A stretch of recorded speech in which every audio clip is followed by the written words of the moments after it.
Hi, and welcome to this new tutorial about the Roto Paint node. So what we're going to do today is we're going to just take a basic footage and I'm going to show you how to paint out elements, unwanted elements into that particular footage. So here I saved a plate that we just recently shot for our intro to this YouTube channel. So here we have the entire footage, and this usually was a proper taped cross to get to be able to either track or key or just follow the defocus of the lens. But in our case, this is what we're gonna want to remove. So I'm just gonna remove the log and create the just rec. So this is just the raw footage coming in from the Sony.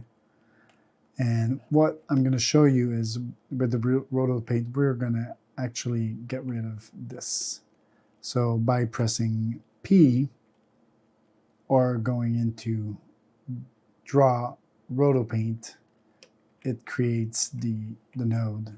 And there's multiple functions there. You can create shapes like you can with the Roto node. You can actually brush stroke and do drawing. But in our case, what I usually mainly use the Roto Paint for is the clone and reveal. So what we're going to do is we're going to take a look at, by holding Control, it's creating the tool, and by holding Shift and dragging your mouse, you're going to create a pattern. So the one on the left with the plus is actually the pattern you're going to actually extract and copy into this one. There's multiple features here on how you want the paint stroke to be used. And here is one important, is that we want to use that throughout the entire sequence and not on a single frame. There's multiple reasons why to use that. So again, we have, let's say 1700 frames approximately, and you don't want to do a paint stroke on each, so that's why all is a good way to do, good way to go. What I suggest all my students while I was a teacher was to actually gamma and gain up, so you can actually see the paint stroke a little bit better. So now we're just going to apply one stroke. And as you can see, although it looks like it's an easy task, what you really want to do is have it very subtly on top, so there's no shading variation on it. Here we go. So now there's 7 paint stroke. You can see here the lifespan of each. And if I go 1 on the viewer and 2, you can see that now it's disappeared throughout the frame. And here's a lens, dirt on the lens. I can do the same.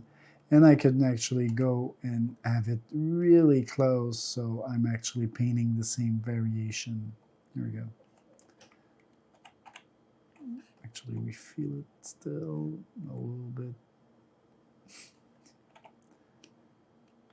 Before and after, we can still feel the patch here.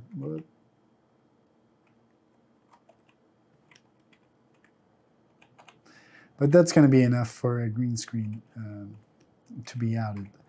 Another thing is, so what you're seeing here, we're going to be reusing later on onto the a keyer or another tutorial. But what's fun about this is that here we kind of see the light, which is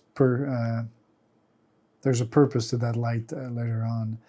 So here we're going to do another paint and Roto, or keep the same one. So basically, if I reactivate it, create a, let's say, ellipse. By creating that, you're going to see it's white. and using that and clicking on, oh, sorry, here. So you're going to see a little bit of difference between the Roto and the paint node, where the color sample is not at the same place. So what we want is that ellipse as an RGBA of white. So what we're going to do is we're going to sample just the green next to it. So by doing that, we're actually getting rid of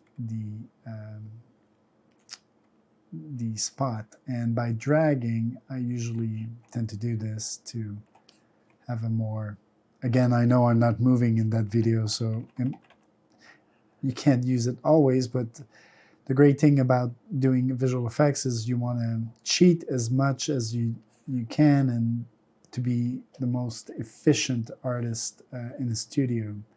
So here we have painted the light out of here.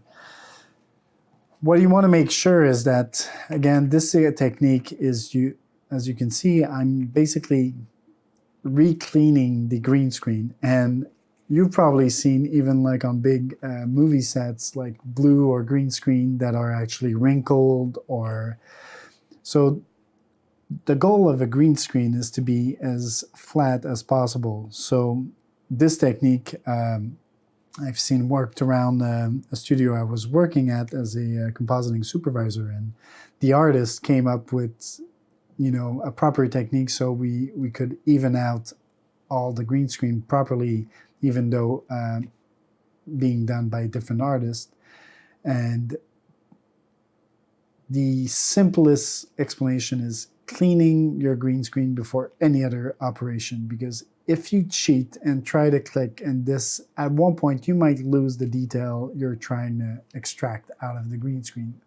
So by cleaning your green screen beforehand actually helps you a lot in terms of pulling the best extraction possible.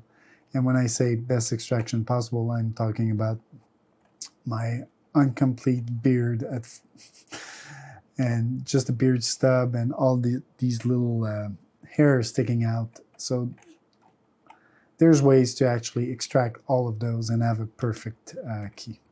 So I hope you enjoyed this tutorial about the Roto paint node. There's going to be extra one with plates in movement later on. So thank you for listening. Thanks.